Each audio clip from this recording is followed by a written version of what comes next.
Hello बच्चों। यहाँ लिखा है a disk of mass m radius r is placed on a smooth horizontal table as shown in the figure. A light ideal string passes through the disk such that one end of the string is attached to the small body of mass m. दोनों के masses m भी दिए small m. Other end is being pulled with a force F.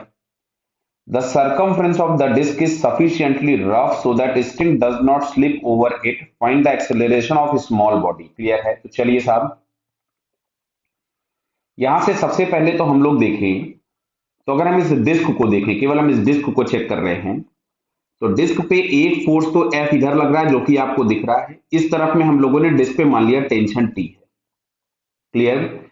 और इसका centre जो है वो आगे की तरफ में किसी भी एक्सेलरेशन A से जा रहा है। तो अगर हम यहाँ पे फर्स्ट इक्वेशन लिखें तो हम लोग लिखेंगे F plus T is equals to M into a. ये आ गया फर्स्ट इक्वेशन। क्लियर? ये हो गया इसके ट्रांसलेशनल मोशन का इक्वेशन। अब देखो, यहीं पे मैं इसके रोटेशन का भी इक्वेशन बनाने के लिए कोशिश करता हूं। तो यहां पे मैंने डिस्क बना दिया, ये सेंटर है। तो सेंटर का अगर ट्रांसलेशनल मोशन हो रहा है और अगर हम सेंटर पे बैठ जाएं तो हमको ट्रांसलेशनल मोशन नहीं दिखेगा, केवल रोटेशनल मोशन दिखेगा। तो इधर की तरफ में हम लोगों के पास ये F फोर्स हो गया, इधर की तरफ में टेंशन टी है, और सेंटर अगर आगे जा रहा है तो रोटेट ऐसा हो रहा होगा। क्लियर? तो टॉर्क बड़ा किसका हुआ? एफ का। तो यहाँ पे एफ का टॉर्क हमने लिखा, एफ का टॉर्क माइनस टी का टॉर्क बराबर नेट टॉर्क हो गया आई इंटू अल्फा। ये हो गया M R square by two into alpha. एक आर से आर कैंसिल कर दिया। तो दूसरा इक्वेशन हम लोगों को मिला F minus T is equal to M R by two into alpha. ये आ गया सेकेंड इक्वेशन। क्या क्लियर है बेटा सभी को? ठीक। अब अच्छा ध्यान से देखिए, वापस से बनाता हूं, मैं पुली को ही बना रहा हूं या जो डिस्क दिया था उसको ही बना रहा हूं वापस से। ध्यान से सुनना बेटा। इसके सेंटर का एक्सेलरेशन ए है, मतलब each and every point will move with A in forward direction. Clear हुआ बेटा? But it's angular acceleration is alpha. So centre के जो इधर वाले पार्टिकल है, इधर वाले, ये पीछे की तरफ में जाएंगे ड्यू टू टेंजेंशियल एक्सेलरेशन। बराबर। और ये वाले पॉइंट तो खैर टेंजेंशियल एक्सेलरेशन की वजह से भी आगे ही जाएंगे। समझ में आ रही बात? तो हम लोगों को इस वाले पॉइंट के एक्सेलरेशन से मतलब है इसके। क्यों? इस पॉइंट का जो एक्सेलरेशन होगा, जो मैं ब्लू डॉट बना रहा हूं टेबल पे देखिए, वो इस एम का एक्सेलरेशन होगा। तो ये ए से आगे जा रहा है और आर अल्फा से पीछे जाएगा। बराबर। तो जो एक्सेलरेशन होगा इस पॉइंट को अगर मैं पी लिख दूं, तो एक्सेलरेशन ऑफ पी हम लोगों को मिलेगा यहां से R alpha minus A. Clear है? और यही जो पी होगा यही एक्सेलरेशन ऑफ दिस पार्टिकल होगा। क्लियर? तो अब अगर हम एक्सेलरेशन ऑफ पार्टिकल के लिए इक्वेशन लिखें, तो पार्टिकल पे लगने वाला फोर्स एक अकेला फोर्स है, कौन सा? टी। बोलिए साहब।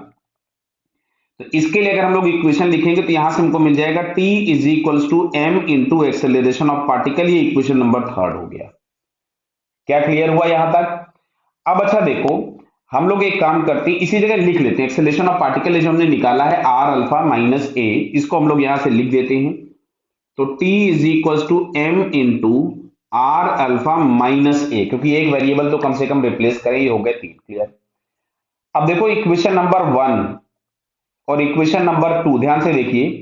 ये टू है इक्वेशन, इसको भी मैंने वन ही लिख दिया। तो ये इक्वेशन नंबर टू है।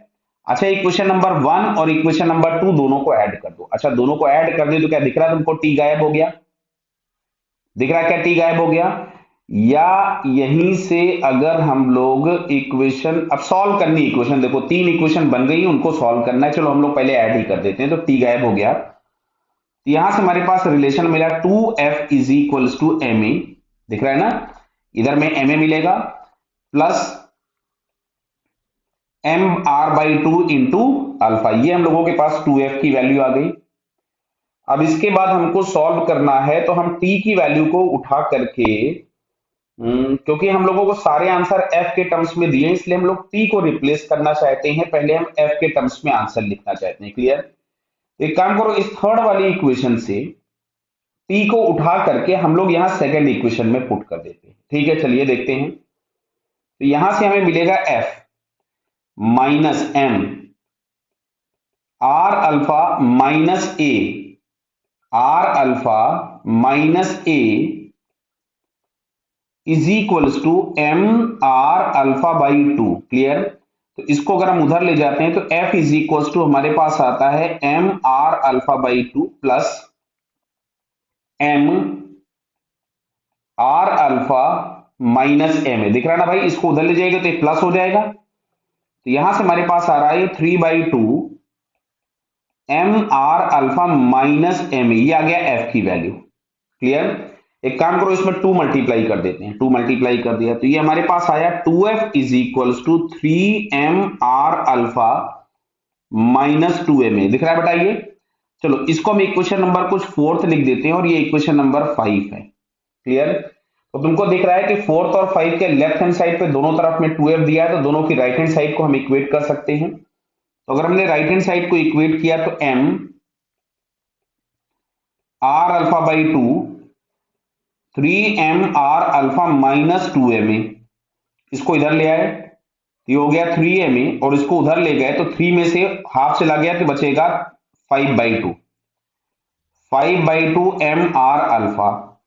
तो यहां से हम लोगों के पास देखो रिलेशन मिल गया ए और अल्फा में। क्लियर है? ये रिलेशन हम लोगों के पास आ गया। अब अच्छा, इसको किस तरह से हम लोग यूज करना चाहेंगे? तो हम लोगों को एक्सेलरेशन दिए हैं सारे एफ के टर्म्स में, तो ए और आर को अगर हम लोग रिप्लेस करें, ये हम लोगों को चाहिए अल्टीमेटली, समझिएगा बात को, ये वाला टर्म हम लोगों को चाहिए आर अल्फा माइनस ए, और ये भी हम लोगों को चाहिए एफ के टर्म्स में। तो इसको हम रिप्लेस किस तरह से करें, किस वैल्यू को उठा करके कहां पुट करें?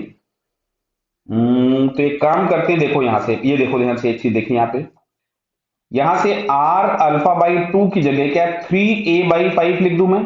कोई दिक्कत नहीं होगी किसी को इसमें? अच्छा, इस आर अल्फा बाई 2 की वैल्यू को उठा करके हम इक्वेशन नंबर 4 में पुट कर रहे हैं यहां। तो इक्वेशन नंबर 4 में पुट किया तो यहां से मिलेगा 2f is equals to M A plus M, और आर अल्फा बाई 2 की जगह हमारे पास आ रहा था 3a/5। कितना आ रहा है? 3a/5। तो 2f इज इक्वल्स टू हो गया 5 प्लस 3 8 ma/5। तो यहां से f इज इक्वल्स टू हम लोगों के पास आ गया 4ma/5।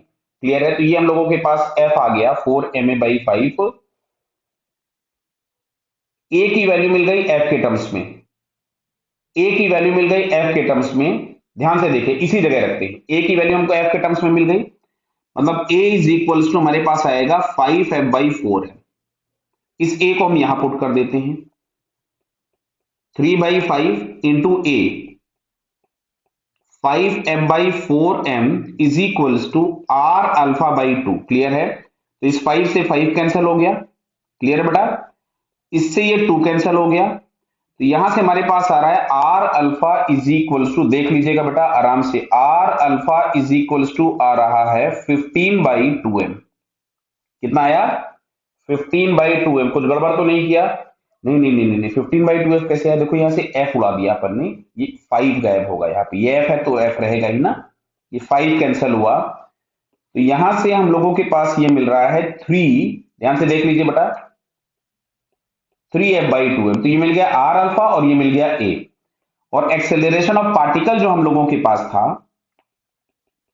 उसको हम लोगों ने लिखा था ना r अल्फा माइनस ए, तो r अल्फा की वैल्यू हमारे पास आई 3f/2m माइनस a आ रहा था 5f/4m। तो इसमें से अगर हम 4m एलसीएम ले लें तो यहां से मिलेगा 6f माइनस 5f, यानी फाइनली हमको आंसर मिलेगा f/4m। अब मैनिपुलेशन हो सकता है, कोई आप दूसरा मैनिपुलेशन यूज करें तो हो सकता है थोड़ा कैलकुलेशन आसान हो जाए या थोड़ा छोटा हो जाए। तो f/4m अगर हम चेक करें तो f/4m हमको ये फर्स्ट वाले ऑप्शन में दिखता है। Clear? So it's first answer is correct. Clear बेटा? Okay, all the best.